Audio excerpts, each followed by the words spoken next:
Kami akan, saya kan hanya beberapa slide awal, tapi Ibu dan Bapak, Bapak Ibu Kadis atau Bapak Ibu Kabid, kami berencana akan betul-betul untuk mengulang dan mengulang terus sosialisasi ini hingga nanti penutupan pendaftaran di tanggal berapa ya Pak Ordani? 15 Januari ya, lupa saya. 14 Bapak. 14 Januari. Jadi mulai hari ini atau kemarin sudah dibuka pendaftarannya sampai ke 14 Januari. Kami akan terus mengulang mulai berbagai macam event karena kami benar-benar tidak ingin ini hanya kita rilis tetapi Ibu dan Bapak mungkin tertinggal informasi atau mungkin mengikuti tetapi substansinya belum dapat. Baik, ini tujuannya SMK Pusat Keunggulan, mungkin bisa dibaca sendiri aja. Intinya sampai dengan pengimbasan lah, SMK rujukan dengan semangat pengimbasan. Kemudian semangatnya adalah konsep pilar utamanya adalah merdeka belajar. Saya akan jelaskan lagi. Kemudian secara konsep totalnya ini ada penguatan SDM, capacity, kemudian pembelajaran kompetensi siap kerja dan berkarakter, intinya link and match lah. Kemudian sarana prasarana itu mendukung link and match, kemudian manajemen sekolah berbasis data, serta pendampingan oleh kakak atau coach yang notabene adalah perguruan tinggi vokasi. Nah ini semua harus terjadi dengan sinergi pemerintah pusat dan daerah.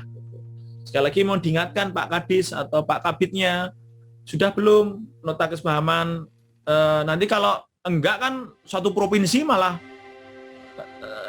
terhambat semua nanti untuk pendaftaran ini kalau kepala daerahnya masih ragu-ragu untuk segera menandatangani MOU dengan kita. Enggak banyak sih, cuma tinggal sedikit tapi mau dipastikan.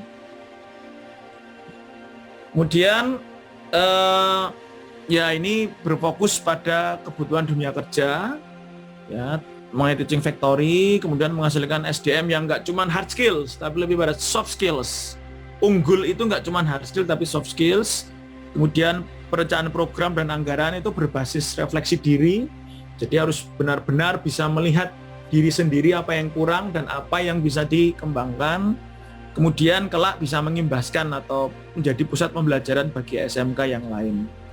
Nah Ibu dan Bapak, ini adalah beberapa fokus bidang yang kita perkuat untuk SMK Pusat Keunggulan untuk mendukung industri dengan tren pertumbuhan positif. Ya ini, mendukung industri yang tren pertumbuhannya positif sehingga berpotensi tinggi pada masa depan.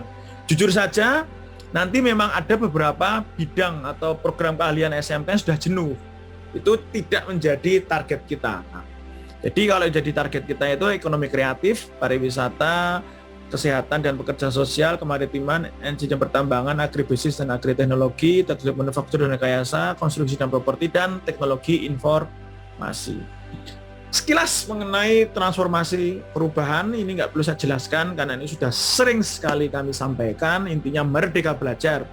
Itu merubah dari seperti apa menjadi apa di masa depan. Dan ini kita turunkan menjadi, kita turunkan menjadi ide dan konsep pengembangan kurikulum SMK. Jadi konsep merdeka belajar, ekosistem belajar yang tadinya sebuah kewajiban berubah menjadi pengalaman menyenangkan, yang tadinya closed system menjadi open system, yang tadinya guru hanya sebagai penyampai informasi pengetahuan berubah menjadi fasilitator atau coach.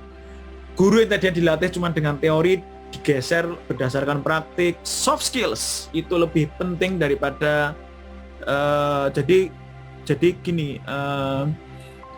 kurikulum yang tadinya fokus pada kegiatan akademik dirubah menjadi soft skills dan pengembangan karakter. Kurikulum yang tadinya itu mengikat, mengunci seperti resep minum obat harus 3 kali sehari sebelum makan dan nggak boleh terlambat gitu ya, itu kan sangat preskriptif. Nah ini dirubah menjadi sebuah kerangka yang membebaskan kontennya kepada guru-guru dan kepala SMK. Nah ini kita turunkan menjadi kurikulum yang seperti ini. Nanti ini sudah dipraktekin oleh 901 SMK Pusat Keunggulan. Tapi ini kurikulum yang baru, kurikulum prototype. Jadi nanti SMK Pusat Keunggulan itu wajib untuk menerapkan kurikulum prototype. Kira-kira seperti ini, saya nggak akan memperdalam.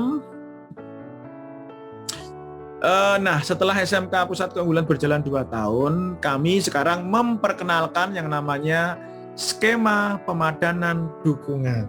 Jadi tadi saya sampaikan Ibu dan Bapak, dari SMK COE menjadi SMK Pusat Keunggulan itu kan ada keterbaruan. Ada keterbaruan seperti kakak pendamping coach dari perguruan tinggi ya, dan macam-macam. Nah, ini yang tahun ketiga atau Pusat Keunggulan tahun kedua ini kita juga ada keterbaruan, yaitu kami memperkenalkan yang namanya matching support atau skema pemadanan dukungan atau matching support scheme. Untuk apa? Meningkatkan kolaborasi yang terukur nyata dan seterusnya. Ini bisa dibaca. Nah, apa skema pemadanan dukungan nanti apa? Jadi nanti akan ada kita akan mengerahkan industri untuk memberikan support yang lebih konkret. Jadi tidak cuma 8+I, enggak cuma 8+I, tapi industri itu mau nyumbang, mau nyumbang atau mungkin mau menggelontorkan, istilahnya itu enggak cuma nyumbang, tapi menggelontorkan anggaran kepada SMK PK itu. Nah, tentunya kalau nanti katakanlah kita mau nambah 300 atau mungkin berapa ratus ya, atau 400, saya enggak kurang hafal jumlahnya, SMK PK baru ditambah 901 SMK PK yang tahun sebelumnya dengan catatan sudah mengisi laporan evaluasi loh ya, serta Pemdanya diingetin, Pak Kadis atau Pak Kabid diingetin ini sudah belum MOU dengan kami.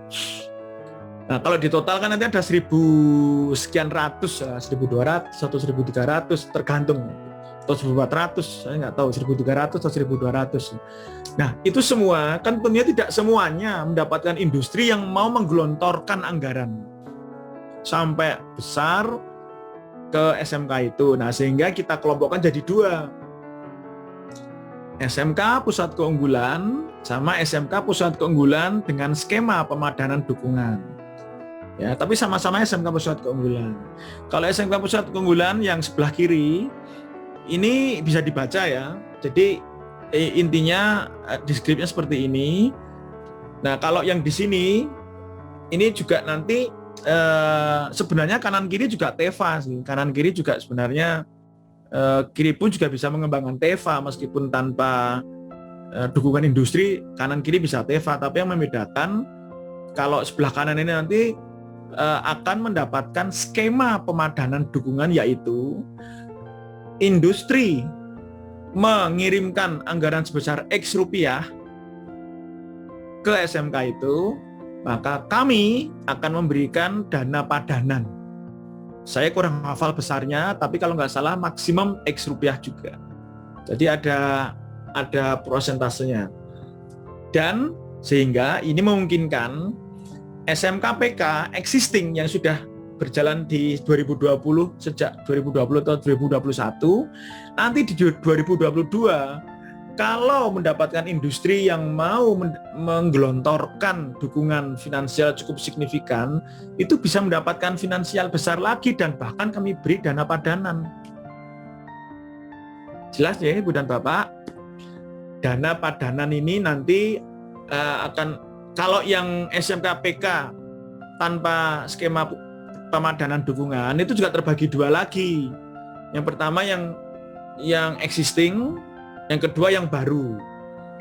Saya ulang lagi ya, SMK PK yang tidak mendapatkan atau tidak berhasil mendapatkan industri yang akan menggelontorkan anggaran yang kita beri dana padanan itu ternyata nggak dapat, maka dibagi 2 lagi.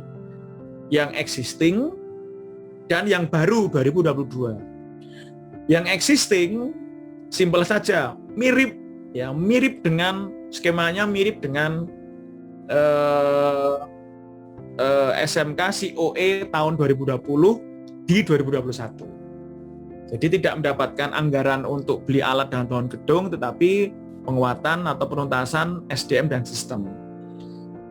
Bagi SMK PK baru tapi bukan skema pemadanan dukungan, Nah, itu nanti akan mendapatkan anggaran tapi lebih fokus untuk alat. Memang tidak sebesar anggaran di 2020-2021 untuk SMK PK baru. Tapi cukup lumayan signifikan lah kalau itu difokuskan untuk membeli peralatan. Nah, sebelah kanan itu juga terbagi dua. Tapi totalnya bentuk skemanya mirip. Jadi SMK PK existing sama SMK PK baru 2022 itu bisa masuk ke skema pemadanan dukungan selama sejauh berhasil mendapatkan gelontoran anggaran dari industri. Nah, industri itu pasti nanti akan memberikan juga ikut untuk ngeset, ada preference ya, ada preference bagi industri untuk harusnya alatnya seperti ini. Jadi industri benar-benar juga memiliki a sense of belonging sampai juga bisa memberikan masukan-masukan yang sangat signifikan bagi pengembangan SMK itu, karena industri memberikan gelontoran anggaran yang cukup signifikan. Nah, gimana cari industri nanti lebih detail kita bisa diskusi, tapi kami juga akan benar-benar mencari industri. Kami akan menyelenggarakan mungkin beberapa kali sesi mengundang industri, meyakinkan. Jadi nanti kalau sudah terkumpul para pendaftar SMK Pusat Keunggulan, baik yang existing maupun yang baru, kita akan kurasi mana yang kami tawarkan ke industri. Ini loh industri, kepala SMK-nya sudah mindset-nya, leadership-nya sudah bagus. Link and match dengan dunia kerja sudah bagus. Ya, 8+I gitu ya. Terus teaching factory, guru-gurunya sudah tersertifikasi. Pokoknya nanti kita kumpulkan, nanti kita tawarkan ke industri. Industri itu harapannya cukup banyak yang ingin membantu SMK, tetapi mereka kadang sering trauma. Bantu SMK, tapi ya nggak semuanya, tapi beberapa yang bilang ke saya, ya kami pernah bantu SMK, cuman kok perubahannya kok tidak ya kepala SMK-nya, mindset-nya itu masih tidak mau berubah. Ya, baik, ini halaman yang kelompok pertama. Nah, sekarang kurikulum paradigma baru tadi sudah kami sampaikan. Kurikulum paradigma baru itu, ini kerangka dasarnya ya. Jadi ada tujuan pendidikan nasional, profil pelajar Pancasila, kemudian kita juga considering standar kompetensi lulusan, ada standar isi, standar proses, standar penilaian, dan standar lainnya. Kemudian capaian pembelajaran, nah ini struktur kurikulum, prinsip pembelajaran dan asesmen. Jadi ini disusun bersama di bawah koordinasi Beskap ya, Badan Balitbang kalau dulu ya. Bersama dengan ratusan industri. Jadilah kurikulum yang kerangkanya sudah tersebar, tetapi semangatnya seperti ini. Kurikulum lama yang tadinya semester 1 diawali langsung hard skills, dirombak nanti semester 1 lebih ke penguatan fondasi, literasi, numerasi, kreativitas, soft skills, leadership, dan penguatan karakter. Dan seterusnya ini ada project based learning, ada macam-macam ya. Kemudian alur pembelajaran. Nah, ini dengan fondasi literasi kita merancang dari input ya, dari input kita harus bisa mencari nanti input anak-anak didik yang passion ya. Percuma SMK-nya sudah link and match, sudah PK, tapi inputnya anak-anak yang nggak passion, anak-anak nggak semangat, nggak niat, nggak dong kenapa milih SMK. Kemudian di semester awal di tahap 2 ini penguatannya lebih ke soft skills. Hard skill itu agak nanti, tapi dengan project based learning, sehingga muncullah kompetensi, sehingga lulusan itu benar-benar kompeten untuk BMW, entah bekerja sebagai teknisi atau manajer atau pimpinan, atau melanjutkan studi atau wira usaha. Baik, nah ini untuk spektrum keahlian, mungkin saya akan agak detail lagi ya. Kita sudah tahu, kita sederhanakan dari 146 kompetensi keahlian, digeser menjadi 50 program keahlian. Dan seperti tadi kami sampaikan, sengaja kami akan sangat tidak prefer atau mungkin bisa dikatakan menghindari beberapa program keahlian yang sudah jenuh. Nah, Bapak Ibu, mungkin Pak Kabid atau Bapak Ibu Kepala SMK, nanti kalau mengusulkan termasuk yang existing ya, yang 901 itu yang bidangnya jenuh, misalnya saya buka saja ya, salah satunya teknik komputer jaringan, itu kan sudah sangat jenuh. Dan kalau kita bicara internet sekarang tidak pakai kabel, semuanya tidak pakai kabel. Jadi jaringan komputernya itu tidak pakai kabel. Sehingga kami beranggapan teknologi komputer jaringan itu sebenarnya selain jenuh, saking banyaknya, dunia kerjanya semakin tidak jelas. Kalau mau pegang server, sebagai admin server, agak kalah dari lulusan perguruan tinggi di bidang RPL. Nah ini monggo nanti beberapa bidang keahlian yang kami agak hindari itu misalnya TKJ, kemudian TKR, teknik kendaraan ringan. Kami berharap kalau kemudian apa lagi ya, saya agak lupa, business management. Nah itu kan sudah sangat banyak jenuh. Dan dari data yang ada dari tim Direktorat SMK, ternyata cukup banyak pengangguran yang disuplai oleh bidang-bidang keahlian tadi itu. Mungkin nanti akan ada slide detailnya, tapi intinya monggo mengacu pada basic ini 50 program keahlian, bukannya 146 kompetensi keahlian yang lama. Ini 50-nya. Kalau mau di print screen silahkan, tapi ini sudah ada di surat edaran, ada di mana-mana ya. Mau di print screen silahkan. Ini secara keseluruhan, dan ini ada beberapa yang kita tidak prefer, seperti nah ini 4.2 ini. Nah, ini agak tidak prefer karena kalau yang kita prefer tadi apa? Misalnya industri kreatif. Itu ya ada ada RPL, ada games, ada pemrograman Android, atau mungkin DKV dan sebagainya, animasi, busana itu prefer, dan juga ada teknik, juga ada beberapa yang kita prefer, kesehatan, kemaritiman, beberapa pertanian juga prefer. Nanti ada beberapa yang kita tuliskan. Nah ini kerangka mungkin saya tidak akan terlalu lanjutkan ya, ini kan kurikulum pada SMK Pusat Keunggulan. Intinya ini ada spektrum, penting ini.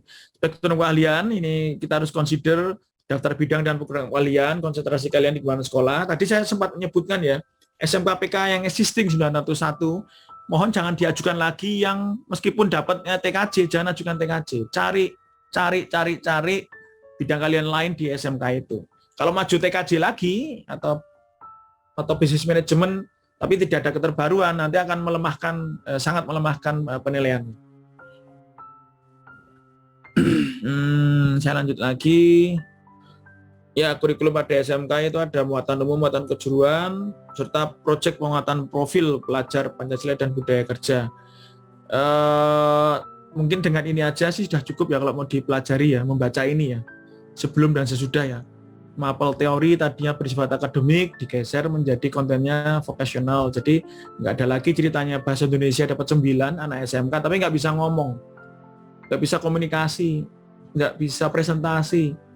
Nah, tentunya dengan project based learning untuk mengambil nilai itu. Sekali lagi dengan project based learning.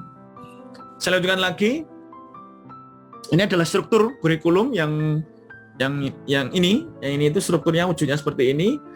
Dan ini adalah kewajiban untuk diterapkan. Dan kurikulum ini jauh lebih simple, jauh lebih fleksibel, dan jauh lebih agile ya, lincah untuk bergerak sesuai link and match di konteks daerah masing-masing dibandingkan kurikulum yang lama.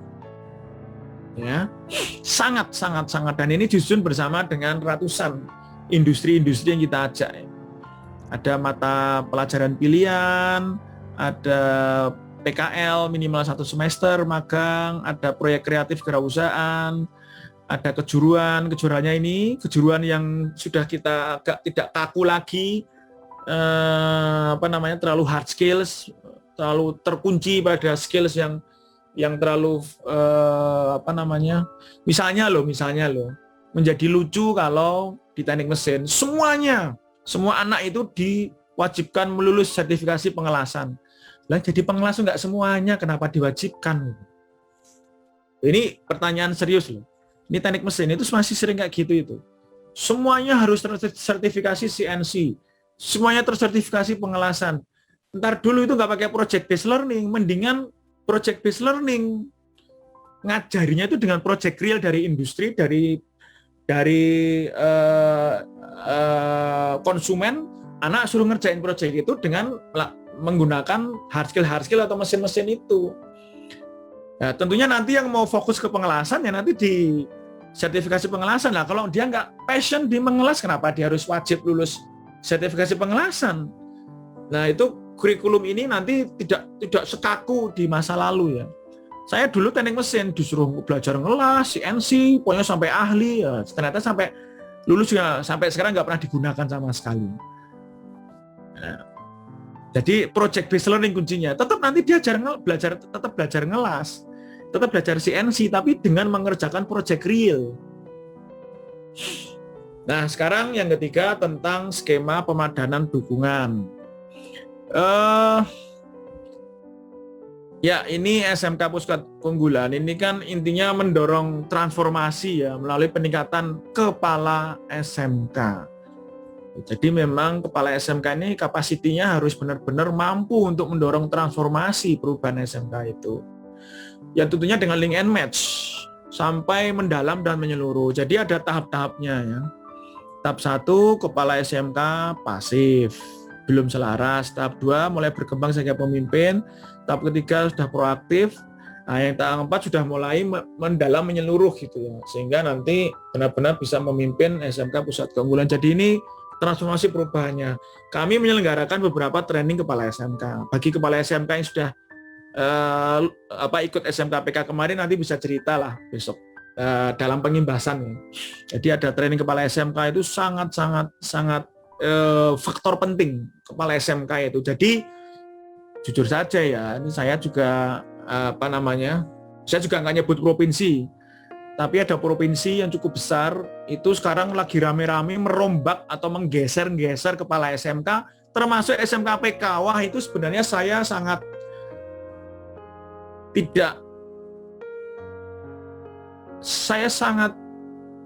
ingin protes kesepakatannya kepala SMK itu harus melalui transformasi ini sampai memimpin SMK Pusat Keunggulan hingga mengimbaskan. Lah kok malah dipindah. Nah, ini Pak Kadisnya, Ibu Kadisnya mohon izin, mohon maaf, kami sangat sulit menerima itu ya. Sehingga nanti mohon beberapa provinsi benar-benar bisa berkoordinasi dulu dengan kita. Jangan komplain kalau nanti nggak dapat. Ya, tapi kayaknya juga dapat sih. Tapi ya jangan ya mohon mari kita bersinergi itu. Sudah jelas ketika kami sosialisasi SMK PK di 2020 atau setahun yang lalu atau tahun ini ya, kita kan udah minta kepala SMK-nya jangan digeser. Lah kok malah pada digeser lapor ke saya kepala SMK-nya itu lewat WA ya. Saya bingung mau balas apa. Ya ini kayak nggak ada koordinasi itu ya. Ini saya agak menegur ini, agak keras. Mohon betul-betul kami tidak bisa menerima pergeseran-pergeseran yang sudah kita siapkan sebagai SMK Pusat Keunggulan. Karena transformasi ini adalah skenario yang dibangun bersama dengan Direktorat Jenderal Guru dan Tenaga Pendidikan dan Beskap. Baik, ini sekali lagi yaitu karena sampai sekarang juga MOU-nya itu belum ditandatangani itu. Jadi saya ini itu kalau memang nggak butuh ya nggak apa-apa gitu. Atau mungkin Pemdanya nggak butuh ya nggak apa-apa gitu loh. Tapi ya mestinya kan ya bukan begitu, kita saling mendukung. Nah, saya lanjutkan. Melalui skema pemadanan dukungan SMK PK, industri itu mendukung intervensi lanjutan. Nah, ini dana pemadanan ya, skema pemadanan dukungan atau matching effort. Sekali lagi ini yang mendapatkan matching effort, yang berhasil mendapatkan industri yang mau menggelontorkan entah berapa ratus juta atau berapa miliar yang kita beri dana padanan untuk digabungkan di SMK itu. Jadi ini adalah untuk area intervensinya, ini ada intervensi dasar, ada lanjutan. Jadi ada SMK Pusat Keunggulan yang dasar, ada yang lanjutan. Ini ada capacity development ya, jadi SDM, kapasitas SDM itu di-develop. Kemudian ada kurikulum yang benar-benar match dengan dunia kerja dan dunia industri. Kemudian perencanaan sekolah berbasis data. Kemudian peningkatan kualitas, kegunaan Sarpras. Kemudian kerjasama dengan Pemda. Nah, ini sampai pusing ya, jadikan satu intervensi ini ya. Ini ya sudah banyak Pemda yang bisa berkoordinasi, tapi ya ada beberapa juga nih Pemda yang masih sulit untuk kita ajak kolaborasi. Meskipun sudah ketemu, tapi ya kayaknya ya sudah ketemu tapi ya nggak tahu gitu. Tapi kalau SMK PK-nya nggak dapat, nanti komplain ke kami. Kan jadi pusing juga kita. Kemudian meningkatkan kerjasama dengan industri. Tapi bisa saja Bapak Ibu Pemda, mungkin yang salah saya juga atau kami juga di dalam bersosialisasi dengan baik untuk yang hijau, untuk yang biru muda itu Kemendikbudristek, untuk yang kotak-kotak yang jambon, pink atau merah muda itu adalah support dari industri yang menggelontorkan anggaran, menggelontorkan support tadi itu, sehingga kita beri matching support. Dan ini ada gradasi. Kalau yang skema lanjutan itu ada gradasi. Oke, oh maaf, ini berarti yang ini tuh, yang di sini tuh yang nggak dapat ya. Nanti saya dikoreksi ya, apakah yang di sini tuh nggak dapat pemadanan dukungan matching effort ya. Kalau yang di sini kan yang orangnya yang pink-pink itu bisa termasuk Sarpras ya. Jadi dukungan dari industri itu bisa untuk membeli peralatan, atau mungkin industri pengennya ikut bangun gedung ya, bisa saja. Dan ini semua. Nah, SMK Pusat Keunggulan yang baru dan yang mendapatkan skema pemadanan dukungan, nah ini akan mendapatkan intervensi dasar dan lanjutan. Kecuali bantuan Sarpras untuk peningkatan ruang dan alat praktik. Bantuan Sarpras langsung ditunjukkan untuk pengembangan teaching factory. Mungkin bisa dibaca ya ini. Pokoknya ini tuh alokasi-alokasinya. Alokasi support dari kami, support dari industri untuk beberapa aspek-aspek atau area intervensi.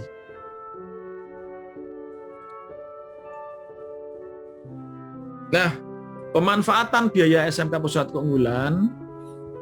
Ini pemanfaatan biaya SMK PK lanjutan, tapi skema pemadanan dukungan. Nah, ini ada sumber dananya, ada bantuan pemerintah dan pemadanan dukungan. Jadi ini untuk yang PK lanjutan, tapi dapat skema matching support. Kalau ini SMK PK baru, tapi yang mendapatkan juga skema matching support. Jadi ada bantuan pemerintah dan pemadanan dukungan dari industri. Kalau yang SMK PK lanjutan, tapi nggak dapat skema matching support, ini cukup dari bantuan pemerintah. Kalau yang SMK PK baru juga hanya dari bantuan pemerintah. Tadi sudah saya jelaskan. Link and match 8+I saya nggak perlu menjelaskan ya Ibu dan Bapak. 8+I semua sudah hafal, sudah meresep, sudah sampai. Kalau yang 901 SMK PK yang existing 700-nya masuk level 3, berarti sekitar 6 hingga 7 sudah berhasil dilaksanakan dari 8+I ini. Tapi untuk yang SMK PK baru, terutama calon SMK PK baru ya ini adalah kebijakan link and match 8+I yang menjadi menu nanti ketika mau diseleksi itu seperti apa. Silakan ini dicermati. Nah, manfaat untuk Pemda, manfaat untuk Pemda itu sebenarnya banyak ini. Makanya mohon please mengingatkan ke Pak Kadis dan Pak Kabitnya ya, Ibu Bapak Kepala SMK, manfaat untuk Pemda itu banyak. Satu, jelas meningkatkan kompetensi SDM atau pendidikan. Yang kedua, membuat pembelajaran itu lebih menarik, menyenangkan, dan sesuai dengan kebutuhan Dudi, termasuk Dudi di lokal, dunia kerja lokal, local wisdom dan sebagainya. Kemudian yang ketiga, ini menjadi efek yang bisa berkelanjutan. Efek yang multiplier, SMK itu mengimbaskan ke SMK-SMK lain, menularkan. Jadi ini kayak virus positif, nanti bisa kalau virusnya semakin kuat, lingkungan semakin kuat, leadership kepala SMK kuat, kita dorong untuk menularkan ke SMK yang lain. Jadi untung Pemdanya ini nanti akan semakin mudah kalau dari akar rumput itu tumbuh gerakan-gerakan komunitas yang berbasis pada pengimbasan organik dari SMK PK, dan saya dengar Ibu dan Bapak Ibu Kabid atau Kadis yang saya hormati, saya sudah banyak mendengar. Ini juga untuk Pak Wardani, untuk Pak Saryadi, Mbak Tes ya. Ternyata banyak loh kepala-kepala SMK pusat keunggulan yang sudah mengimbaskannya itu nggak cuma ke SMK, ke SD, SMP, PAUD, TK, itu malah mengimbaskan juga mengenai sekolah menyenangkan, mengenai belajar sesuai dengan passion, literasi numerasi. Jadi pengimbasan itu bisa tidak hanya SMK ke SMK, tapi SMK ke satuan pendidikan yang lain. Ya bisa juga SMA ke SMK juga bisa, sekolah penggerak kan SMA, atau mungkin guru-guru SMK atau SMP bisa menularkan ke SMA atau SMK juga bisa. Intinya ada multiplier effect, efek yang berkelanjutan, efek yang saling tersebar dan terus berkelanjutan. Kemudian yang keempat, mutu pendidikan daerah akan terdongkrak naik, itu pasti mendorong potensi ekonomi lokal, ujung-ujungnya pasti akan penguatan serta pemberdayaan ekonomi lokal, termasuk nanti kewirausahaan dan sebagainya, serta menjadi daerah rujukan praktek baik di dalam pengembangan SMK pusat keunggulan. Nah, slide ini nanti mohon di print screen, Ibu Bapak Kepala SMK, mohon di-share juga ke mungkin ke Pak Kabid, Pak Kadis yang mungkin nggak hadir, atau mungkin ke Bapak Ibu Sekda, atau mungkin bisa sampai ke pimpinan daerah. Intinya mari kita bersatu berkolaborasi membangun pendidikan vokasi, termasuk dengan Pemda. Manfaat untuk SMK-nya ya pasti banyak ya. Saya mungkin baca sendiri aja ya. Ini soalnya manfaat untuk SMK-nya sudah jelas. Sudah jelas. Nah, sekarang informasi bagi SMK. SMK yang telah memenuhi kriteria dan telah ditetapkan oleh Direktorat Jenderal Pendidikan Vokasi yang selanjutnya disampaikan kepada gubernur serta dinas pendidikan provinsi. Nah, itu adalah pelaksana program SMK Pusat Keunggulan. Ini secara definisi. Jadi kami yang akan mengkurasi, menyeleksi, menetapkan kriteria dan ngecek kriterianya terpenuhi, kemudian kami tetapkan. Setelah itu kita sampaikan ke Bapak Ibu Gubernur dan Bapak Ibu Kepala Dinas Pendidikan di provinsi. Itulah SMK Pusat Keunggulan. Bidang penunjang. Nah, ini bidang penunjang pengembang sektor pusat keunggulan. Ini ada 6 tadi sudah kami sampaikan. Ya, pembiayaan konstruksi, hospitality, kreatif, migran dan sebagainya. Oke, ini adalah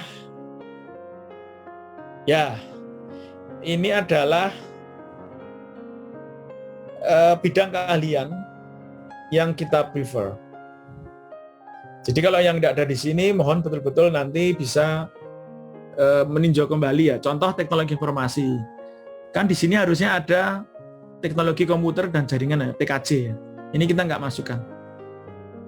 Kemudian bisnis manajemen kita benar-benar sedang evaluasi ini. Mohon maaf betul. Ini karena jenuh. Sebenarnya bisnis manajemen itu, kalau kurikulumnya itu diperkuat bahasa Inggris dan hospitality, nah itu baru. Kalau enggak, banyak loh cerita-cerita lulusan SMA, tapi kursus Microsoft, kursus perkantoran cukup 3 bulan itu juga memenuhi memperbutuhkan pekerjaan yang sama dengan lulusan SMK kita gitu. Nah, ini mohon benar-benar dievaluasi kembali. Ya, kami tahu tidak mudah untuk menggeser guru, kurikulum, kemudian infrastruktur, tapi ini untuk sementara ini adalah kebijakan yang tahun depan kita akan fokuskan. Itulah bidang-bidang yang ada di slide ini. Silahkan, saya nggak perlu bacakan ya, sudah lihat, bisa di print screen. Kriteria SMK Pusat Keunggulan berdasarkan Kepmen Kemendikbud 165/2021. Monggo SMK sudah punya ini mohon izin Pak Wardani, kalau ini mohon dilanjutkan ya penjelasannya ya. Saya mungkin lompati, tapi intinya gini. Ya, ini ada beberapa tangkapan gambar before and after. So sebelum dan sesudah. Kalau secara fisik, it looks very much fine. It looks okay. It looks very much fine. Tapi yang ditarget Mas Menteri nggak cuma fisik, tetapi output dan dampak. Seperti SMK Mikael udah bisa menjual CNC masuk ke Siplah. Nah, itu SMKPK yang TV-nya nggak cuman gedung, tetapi wow gitu ya. Ya ini ya wow juga sih, cuman kita belum ngecek nganunya ya. Ini juga kegiatan-kegiatannya sudah kelihatan aktif, kerjasamanya aktif dan banyak. Ya ini sudah oke. Ini ini sudah ada nih rapor mutunya. Di sini ada yang rapor mutu sangat baik itu. Ya ini before afternya, kemudian kegiatannya lebih link and match, menghasilkan project nyata masuk ke kelas ya, sejak kelas 1 sudah terlihat. Nah ini juga ini mana tuh nih tadi nih, ini Cianjur, SMK Sinar Parahyangan, kemudian ini SMK Negeri 3 Pacitan, Jawa Timur, kemudian ini SMK Negeri 1 Temanggung. Ya ini secara fisik, kemudian secara teaching factory juga sudah jalan, kemudian SMK Negeri 4 Bandung. Ini kita random ya, sebenarnya masih banyak SMK-SMK yang hebat juga yang lain ya. Jadi perubahannya memang sangat kelihatan. Praktisi-praktisi industri juga banyak yang masuk ke SMK ini. Mana lagi tadi? 4 Bandung, kemudian Negeri 1 Klego, Boyolali. Ini sampai merakit mesin CNC ini ya, kan merakit mesin CNC ini. Jadi udah berproduksi nyata betul ini. Kemudian ini juga macam-macam before and after, dan kita punya 901 ya, kita punya 901 SMK Pusat Keunggulan yang sebenarnya kita sudah pantau sebelum sesudahnya, kita sudah bikin rapor mutu. Insya Allah nanti awal tahun depan Mas Menteri akan menyampaikan di depan industri. Insya Allah Mas Menteri mau ikut turun tangan, terjun langsung untuk dalam tanda kutip meyakinkan industri yang agar yuk mau jadi partner skema pemadanan dukungan atau matching support. Jadi saya yang ngamen nggak cuma saya ya, Mas Menteri akan turun terjun untuk meyakinkan industri. Jadi kami akan ngamen nanti. Kita undang banyak industri, ini loh kepala SMK-nya, leadership-nya, produk-produknya dan sebagainya. Baik, sebelum saya juga punya pantun ya, mestinya di hutan mencari kayu, pulang makan soto babat, proud of you, SMK hebat. Sekali lagi mohon maaf apabila ada yang kurang berkenan dari penyampaian kami, tapi kami sangat-sangat super serius, kami sangat super high konsiderasi, very high concern untuk program SMK Pusat Keunggulan ini benar-benar akan netes. Mas Menteri itu nunggunya yang netes. Jadi saya nggak cuma dilaporin anggaran terserap, Mas Wikan. Saya mau nanya, SMK PK yang netes itu berapa? Saya sampai ditodong gitu langsung. Yang TV-nya netes, produknya netes berapa? Gitu. Yang sudah melahirkan entrepreneur banyak berapa orang? Wah ya, Indonesia harus semuanya maju bersama, tidak boleh ada yang tertinggal. Terima kasih.